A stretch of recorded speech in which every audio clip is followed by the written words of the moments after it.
Mobile फोनकै माइकले यो टिपेको हो भने म पर गएर बोल्दाखेरि यो साह्रै सानो आउनुपर्छ। देख्न सक्नुहुन्छ साथीहरू, दराजबाट मैले अनलाइन मार्फत माइक मगाएको छु। अब म यसलाई अनबक्सिङ गर्न गइरहेको छु।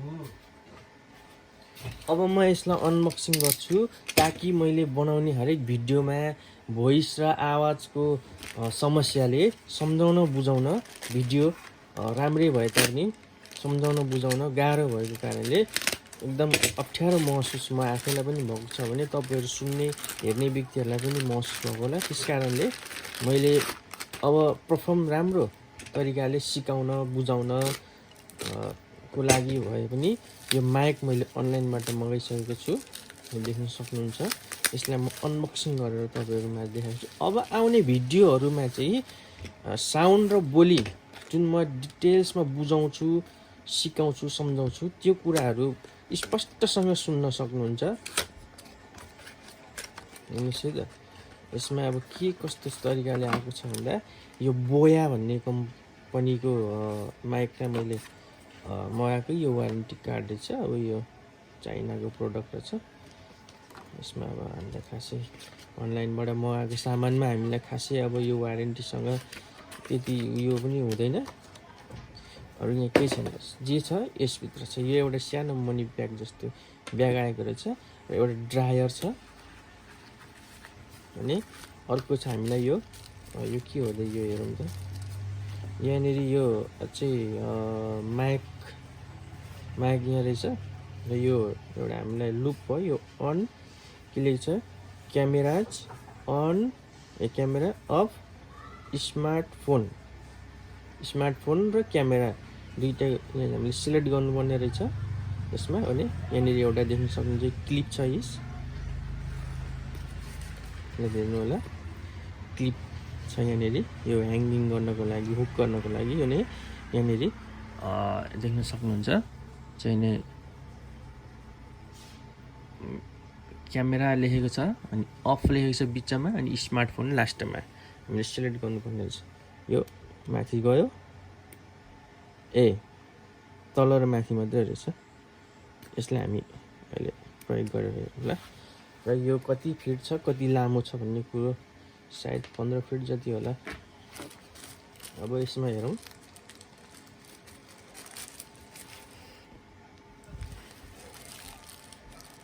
ल, अर्को एउटा हुक रहेछ, कपडामा अड्काउनको लागि भनेर दिएको अर्को एउटा हुक रहेछ। यसलाई म खोलिहाल्छु। यो चाहिँ चिम्टी जस्तो रहेछ क्या त, चिम्टी जस्तो क्लिप। र यो स्टिलको यो क्या दरै छ लुगामा लाग्दैन। यसरी देख्न सक्नुहुन्छ मजाले। यो चिम्टी रहेछ, हुक रहेछ। अर्को छ यसमा, यो भनेको ठुला ती स्पिकरहरू माइकहरूमा युज गर्नलाई प्रयोग हुने उयो रहेछ। यो जुन हाम्रो मोबाइलमा लाग्छ भने यो चाहिँ मोबाइलमा लाग्दैन। अब यो चाहिँ स्पिकरहरू हुन्छन् ठुला ठुला साउन्ड सेटहरूमा यो लगाएपछि र यसलाई यहाँ घुसारेपछि त्यसमा पनि काम गर्ने रहेछ यो माइकले। यो त्यो भयो। अर्को छ यो फर्म। यो फर्म भनेको यो माइकमा कभर गर्ने, ताकि भोइसलाई एकदम क्लियरिटी दिनको लागि यो प्रयोग गर्नुपर्ने हुन्छ हामीले। यसलाई म यहाँ लगाइहाल्छु।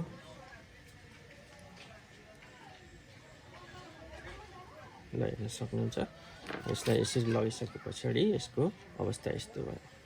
अब सायद जहाँसम्म मलाई लाग्छ यो हुक चाहिँ यहाँ लाग्ने हो कि भन्दाखेरि पनि यो यहाँको लागि त होइन रहेछ। होइन नि, यहीँ लाग्छ नि।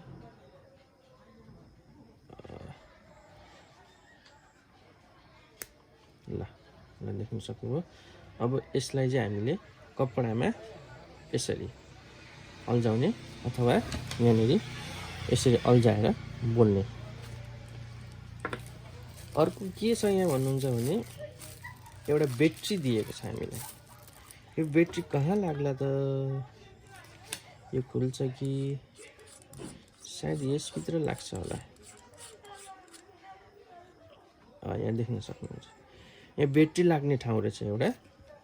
अरू त यसमा केही छैन है, यो ब्याट्री मात्रै अरू बाँकी छ, अरू सबै मैले देखाइसकेँ।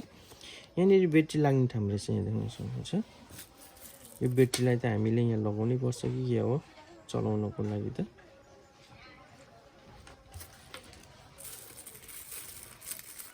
यसलाई ब्याट्रीको नम्बर रहेको छ LR44। LR44।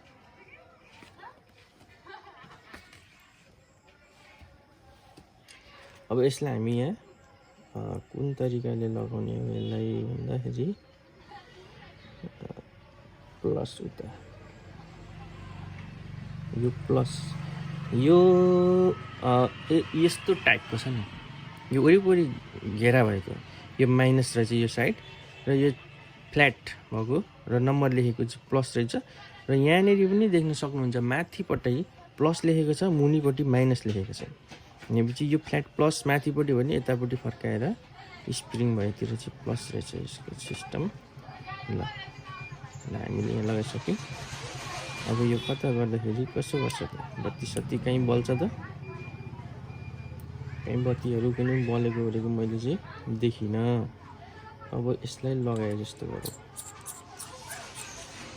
ल यसलाई हामीले लगाइसक्यौँ। अब यसलाई हामी एकचोटि मोबाइलमा पनि चेक गर्छौँ।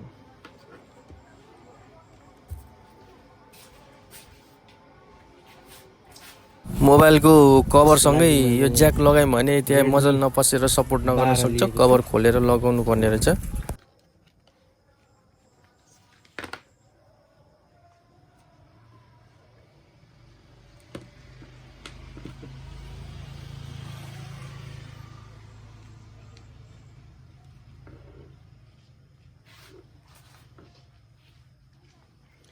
Hello hello hello hello hello hello hello hello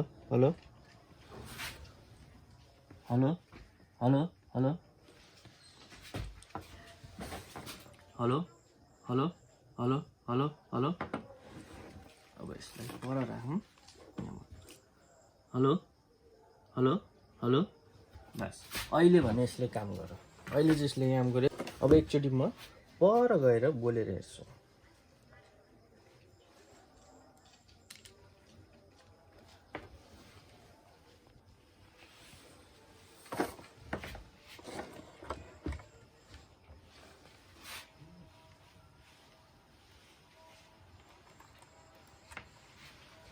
यहाँ हेर्न सक्नुहुन्छ, यो माइकमा बोल्दाखेरि यो धर्काहरू यतिको आएको छ भने अब पर गएर बोल्दाखेरि यदि यो मोबाइल फोनकै माइकले यो टिपेको हो भने म पर गएर बोल्दाखेरि यो साह्रै सानो आउनुपर्छ। तर यदि यसले टिपेको छ भने पर गएर बोल्दा पनि यतिकै आउँछ। ल त्यो कुरालाई नोटिस गरौँ है त। Hello hello hello hello hello hello hello hello hello hello. अहिले म लगभग 3-4 मिटर जति पर गएको छु। 4 मिटर जति पर गएर बोल्दाखेरि कतिको आइरहेको छ त आवाज। यहाँनिर म परबाट पनि देखिरहेको छु, मजाले नै रेकर्ड भइरहेछ। यसको मतलब यो माइकले राम्ररी काम गरिरहेको छ।